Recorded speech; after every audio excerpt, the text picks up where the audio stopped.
All right, here we go. Today we have Tupac's biological father and former Black Panther, Billy Garland. Welcome to Vlad TV. Thank you for having me. Been wanting to do this for a very, very long time. Right. Thank you so much for gracing us here. I give a little shout out to Delray Richardson and Art of Dialogue for putting us together. Absolutely. I don't do many of these, so. You do not. You do not. When they're contacting me to do you, I say, why not? Why not?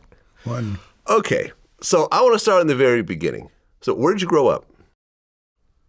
That's similar to Tupac all over. My mother died when I was 6. Right. So I moved around maybe 5 different homes between 6 and 12. We're talking about Plainfield, Westfield, New Jersey, Somerville, New Jersey, North Hollywood, California, Pacoima. So I was always the new kid on the block. I was always moving around. Me and my brother.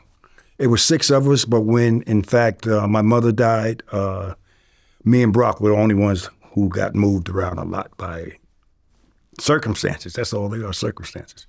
Very similar to Tupac. Well, your mom died when you were 6. Right. Getting an illegal abortion. Illegal abortion. Okay. She had 6 kids already and she didn't want a 7th. No, she had 4. 4? 2 brothers and a sister and me. Okay. And when that April 21st day came, a family of 6 was reduced just to a family of 2 between me and my brother. Right. My father was a long-distance driver for United Van Lines. Mm-hmm. Good job back in the day. So he was in every state of the union, besides North Dakota, South Dakota, and Hawaii, and Alaska. But he was always gone. I wouldn't see him maybe every 2 weeks. Come back, rest up a day, then he goes back on the road. Well, the story with your mom passing away is pretty tragic because she went to an illegal abortionist and they didn't know she had twins at the time? That's what happens. Yeah.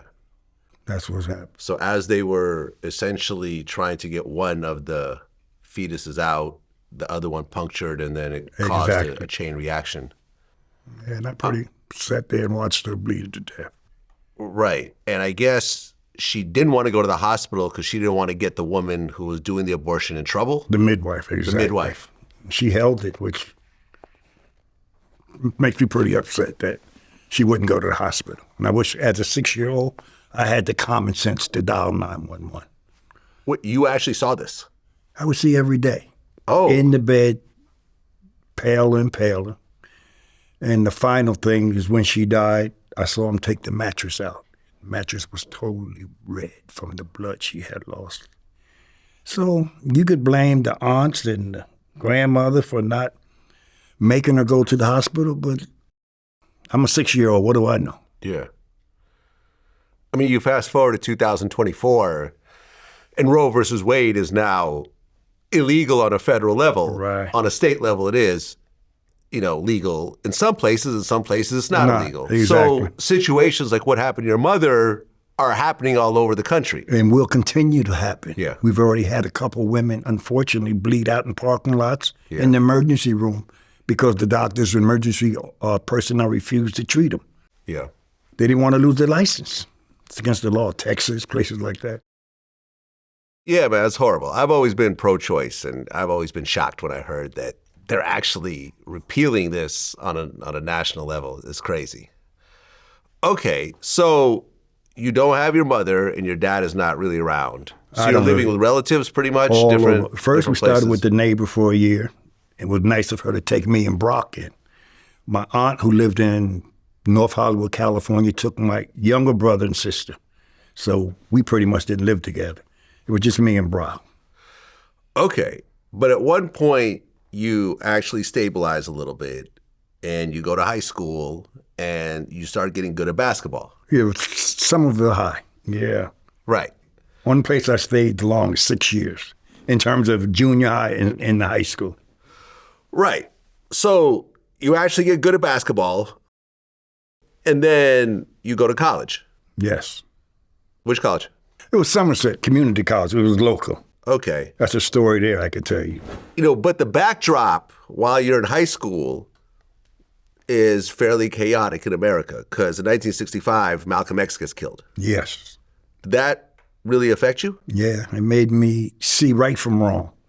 I liked Malcolm. I used to listen to his albums. Of course, I'm a kid. I'm 14, 13.